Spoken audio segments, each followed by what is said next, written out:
Assalamualaikum warahmatullahi wabarakatuh. Baiklah, kami dari kelompok 9, yaitu Lisa Rahmawati dan saya sendiri Nazir Rahman. Di sini kami akan menjelaskan tentang gangguan makan atau eating disorder. Definisi gangguan makan. Eating disorder atau gangguan makan adalah suatu sindrom yang ditandai oleh pola makan, bentuk tubuh, dan berat badan. Gangguan makan hadir seketika seseorang mengalami gangguan parah dalam tingkah laku makan, seperti mengurangi kadar makanan dengan ekstrim atau makan terlalu banyak yang ekstrim, atau perasaan menderita atau keprihatinan tenang, berat atau bentuk tubuh yang ekstrim. Bulimia nervosa, secara singkat, bulimia nervosa merupakan gangguan makan yang membuat penderitanya ingin segera membuang makanan yang dikonsumsinya dengan cara yang tidak sehat, antara lain dengan memuntahkan kembali makanan yang telah dimakan dan menggunakan obat pencahar atau obat yang membuang cairan tubuh. Bulimia nervosa, tindakan tersebut dilakukan karena penderita merasa bersalah telah makan banyak dan takut berat badannya berlebih.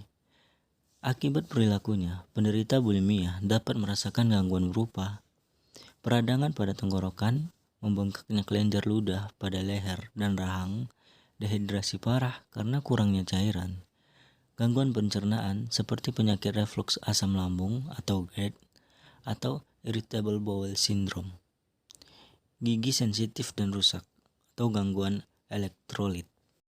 Faktor risiko untuk terjadinya BN antara lain ialah faktor familial seperti obesitas pada orang tua, gangguan afek, dan kritikan dari keluarga tentang berat badan atau kebiasaan makan. Terdapat juga kerentanan genetik pada anak kembar untuk mengalami BN, tetapi bagaimana hal ini terjadi tidak begitu jelas. Terapi untuk mengurangi dan mengeliminasi perilaku makan atau muntah, individu tersebut perlu menjalani konseling gizi dan psikoterapi, terutama terapi kognitif atau CBT, atau dengan obat seperti fluoxetine yang merupakan satu-satunya obat yang diberikan oleh Food and Drug Administration untuk mengobati BN. CBT merupakan pengobatan psikologis jangka pendek, yaitu 4-6 bulan, yang berfokus pada perhatian berlebihan pada bentuk dan berat badan, diet persisten, dan perilaku makan atau muntah yang menggambarkan gangguan ini. 2. Anoreksia nervosa. Anoreksia nervosa adalah suatu gangguan yang ditandai dengan perubahan gambaran tubuh, ketakutan yang luar biasa akan kegemukan, penolakan untuk mempertahankan berat badan yang normal, dan hilangnya siklus menstruasi pada wanita. Pada anoreksia nervosa terjadi hilangnya nafsu makan atau terganggunya pusat nafsu makan. Gangguan ini membuat penderitanya membatasi asupan makanan karena merasa berat badannya berlebihan. Meskipun pada kenyataannya tubuhnya sudah ramping atau malah justru terlalu kurus. Asupan kalori yang terlalu sedikit pada penderita anoreksia nervosa dapat menyebabkan gangguan berupa tumbuhnya rambut atau bulu halus di seluruh tubuh, kulit kering, otot menjadi lemah, sering merasa kedinginan akibat suhu tubuh yang rendah, menstruasi menjadi tidak teratur, bahkan tidak mengalami haid, hipotensi atau darah rendah, anemia atau kurang darah, tulang keropos, beberapa organ tidak berfungsi atau kegagalan multiorgan. Faktor penyebabnya adalah faktor biologis, faktor sosial, dan faktor psikologis dan psikodinamis.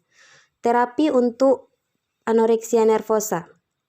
Mengingat implikasi psikologi dan medis anoreksia nervosa yang sulit, suatu rancangan pengobatan harus menyeluruh, termasuk perawatan di rumah sakit jika diperlukan, dan terapi individual serta keluarga adalah dianjurkan.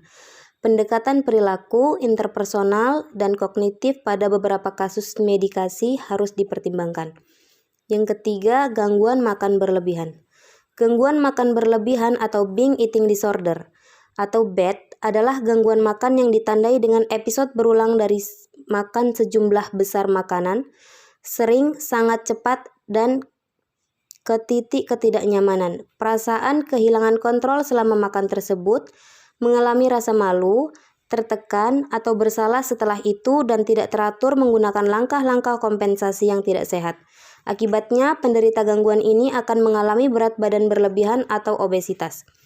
Gejala gangguan makan berlebihan atau BED biasanya berupa mengonsumsi makanan dalam jumlah banyak, makan dengan sangat cepat, tetap makan saat perut sudah kenyang, bersembunyi saat makan karena malu bila terlihat orang, karakteristik emosional dan mental mengalami perasaan marah, kecemasan, dan tidak berharga atau malu sebelum makan.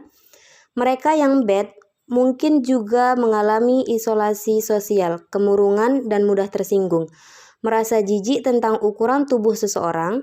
Mereka dengan BED mungkin telah menggoda tentang tubuh mereka saat tumbuh dewasa, menghindari konflik, mencoba untuk menjaga perdamaian.